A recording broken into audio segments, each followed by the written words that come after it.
Hello everyone, welcome back to Something Unsaid.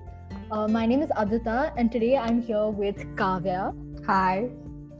And we're from Project Kara, a youth-led movement for the youth by the youth, aiming to spread awareness, information and access about mental health.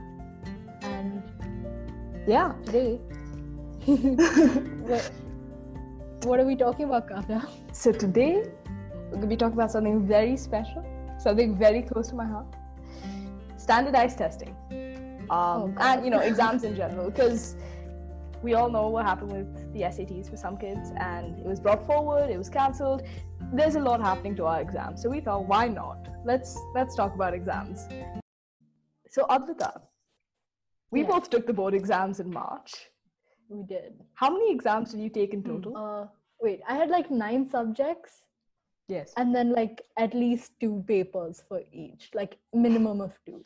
So that's obviously a lot of exams. No one's arguing that point. But did you know that this generation, as found by several studies, is the most tested generation across the world? I'm genuinely not surprised. I feel like the standard for everything has just gone up with our generation. Like even with like college and like job requirements and stuff, everything's just increased, and that just led to being tested more on everything, because you have to show like skills and you have to show that you've done. Exactly. Colleges are now more competitive, and while American colleges and a lot of colleges that are now liberal arts colleges in India and across the world are looking at a more holistic approach, majority of the world still finds academics to be your primary focus. To even get the rest of your CV to get looked at, you need to have the grades. Right. That's the first thing they look at. Like, especially in India, that you have these cutoffs, right? That everyone's just trying to meet.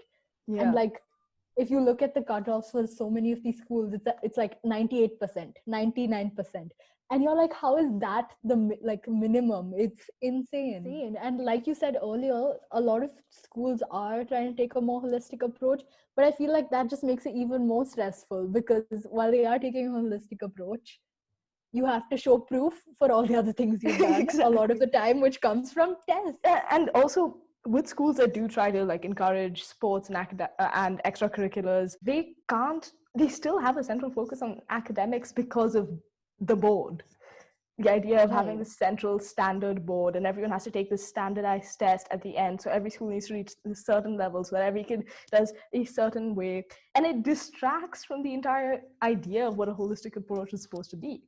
Because at the end of the day, during my board exam time, I'm not going to be able to do anything that happens during that time other than focus on my exam. Aside from immense testing, it's no surprise that has led to a lot of stress for kids. Yeah, I was going to say, I have friends who are doing IB, and like looking at what their school year looks like it stresses me out just looking at it, because they have tests like every month, okay, and they're all like assessed and they all go into your formatives. It's come to a point where like it's not even about learning anymore. With a lot of things, it's like people genuinely don't care if they understand something or not, as long as they know how to answer a question about it on a test. And I feel like that just defeats the purpose so much. And it's not just students who think like this. Similar studies were conducted amongst teachers about how they felt about tests. And 70% of the teachers said that it distracts from focus of learning. What was the point of tests in the first place? To show how educated or intelligent an individual is. And teachers are saying they don't do that. And even the entire concept that a test will tell you how intelligent you are is extremely problematic in itself, because there are so many like variables that can go into a test. And like in our board exams, for example, we had to study like let's say like 30 chapters for a certain subject, but only like 5 came in the exam. And if you're saying that like, okay, it could be any 5, like I could understand one and enjoy one chapter a lot more than I understand and enjoy another one, and that could affect my result. And like even in other senses, like on the day of the test, a lot of people stay up really late. That can affect your performance. The amount of sleep kids lose because of tests. Sleep, oh my god. And then there's like so much like panic the day before, like, do I know everything, have I missed something, let's go over everything, and just like staying Exactly. up until really late hours in the night and just like trying to cram everything in is just, it's really unhealthy. If you aren't sleeping properly, that can affect your attention span, it can affect like your performance and like how articulate you are. We've all had times where we've stayed up really late and we haven't been able to form a comprehensive sentence, you know, like we've all been there, like in this weird During the breaks in sleepy between the exams, I don't think I was speaking English 90% of the time. same, same.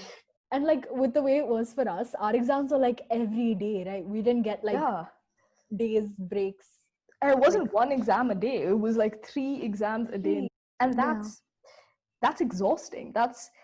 It's 2 to 3 long weeks of just writing paper after paper, and not knowing how you did. And the worst thing about end of year board exams is we don't know the results for months. For months, So dude. that And sense of relief, that's yeah, another anxiety in itself. Yeah. yeah, the sense of relief we get after like midterm tests or term exams is because we know we're going to get the papers. Yes, it's a little terrifying, but we know we're going to get the papers soon, right? Like for me, my art exam, I wrote my art exam, or I painted my art exam in March, okay, and my Yeah. results came in August, Oh. and it was just such Oh. a long wait, and I was like, what if I don't pass, like will I be able to even do it this year? Like it was just really The stressful because I'd subject started stress. 11th grade. I Yeah. started 11th grade and like I didn't even know if I'd passed art for the last year or not. Like, and even like another thing about standardized testing and exams and how much importance is on them these days is just how much of our time it takes up and how we just completely lose our social lives in the weeks leading up to exams. Yes, definitely something that goes away every time. And again, it's understandable why, because you don't want distractions. But the issue is you get so in you hyper focus on this one topic. So like before exams, the harder I studied on a topic, like the longer I studied, the more stress I'd get because it just never seemed to end. And it's not because there was so much content, it's just because I was tired by after a certain point of time, like everyone is, right? And that would stress me out. I feel like it's just a really unhealthy way to be functioning for so long, especially with Yeah. like boards and SATs and stuff, where like they hold a lot of stake, right? Like people put so much emphasis on them that like, oh, if you don't do well in this, your whole life is ruined. Like this is going to dictate how your future unfolds and things like that. Just those months, if you think about it, it's just insane. Like human beings are not supposed to function that way. Like people wake up, okay, they just study for like several Hours. hours straight without breaks, sitting in one spot, and like they don't talk to their friends, they don't like do stuff for fun, they delete all their social media, they like don't watch like shows and movies and things like that. They just stop everything and just act like robots for like months. Exactly. And I'm glad you brought up that point about SATs, like, and board exam results defining our future. They don't, but 89% of students attribute stress to school, and out of that 89%, 63% said that it was fear of not getting into a good college. And this wasn't just high schoolers. This was Mm. ranging from 13 to 17-year-olds. That means eighth graders are feeling the same level of stress as a kid in 12th grade who's about to go to college about the same topic. That's insane. When you're in eighth grade, you're still in middle school. You haven't Yeah. even selected your board in for a lot of kids. Why are you stressing about college? And like I feel like it's just such a waste of time. Like you're supposed to be having fun and you're supposed to like, and it like as it is, high school is just like such a confusing time for so many people, It is. because you're like, wait, what do I actually like to do? Wait, what is my personality? Like there's so much stuff you're figuring out, and like on top of that, everyone is just like, just it doesn't matter, just shut up and study. Like just get into college and then you do what you want. And then when you're in college, you have sets of tests again, and you have to Again, get a good exactly, job. it just never ends. It just never ends. It never ends. But the emphasis Yeah. that we placed on it, and the fact that we believe that has put that level of stress, tests could actually be beneficial if you use them as a tool to review where you're at, to understand what you Yeah. work on. And from that perspective, tests work. So while we've discussed a lot about how like tests affect us and a lot about why tests in their current form aren't a great thing, they aren't going to go away anytime soon. We've seen that. They're actually functioning with COVID. So clearly a pandemic can't stop them. Bleak idea, but they're not going to change anytime soon. What can we do to reduce stress during exam time? How can we ensure that we're not losing our heads every time an exam comes around? Do you want to talk about, is there anything you do before exams that help? See, so I think that for me, it's kind of just like, it depends on the scenario, right? Like if it's a subject that I've done revision for earlier, I'm pretty confident in. So for me, that's like more humanities type subjects, like English and like, that kind of stuff. For those subjects, I usually tend to be less stressed because I'm like, okay, listen, you know what you're doing. You've been doing this for months.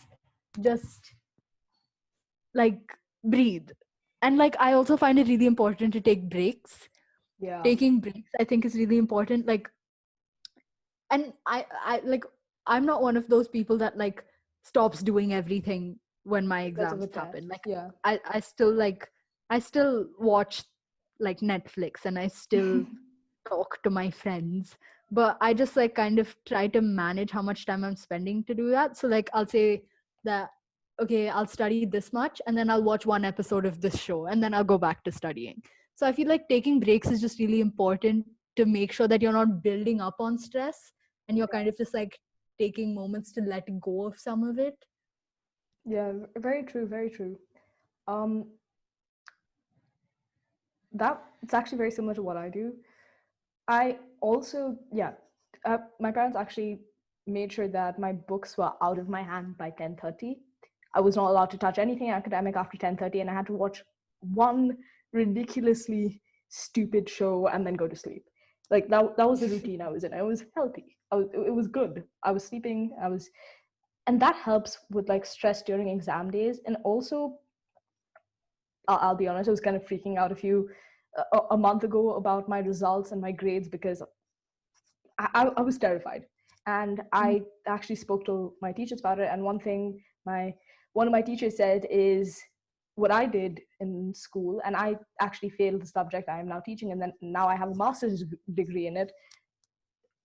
What I did to get to that point of being able to teach it at a university level is I said, for every exam, what's the worst that can happen? I fail the test. Okay, I work on it next time. Because there is going to be a next time to a certain extent, and your tests don't define who you are or your capability in a subject. Yeah. And if you truly have that logic, if you truly believe that the worst that can happen isn't that bad, then you're just in a better state of mind. And when you're in a better state of mind, you end up doing better in the test. So worst case scenario just ends up going out the window. Mm-hmm. And we've been talking for a really, really long time. So I'm going to suggest we cut this short here. Advita, as our new head of podcast, do you want to tell them about what's happening to Something Unsaid? Okay. So basically, we kind of looked over what we'd done so far, and we decided that we wanted to take it a step further, and we wanted to kind of level up what we were doing with Something Unsaid. So what we decided to do is that we are going to start our second volume, volume 2, and our topics are going to be different. The kind of topics we're going to be doing will be different, and also the quality of what we're going to be doing is different. We're going to try out some new stuff, and hopefully it pays off. But we are very excited, so expect some big changes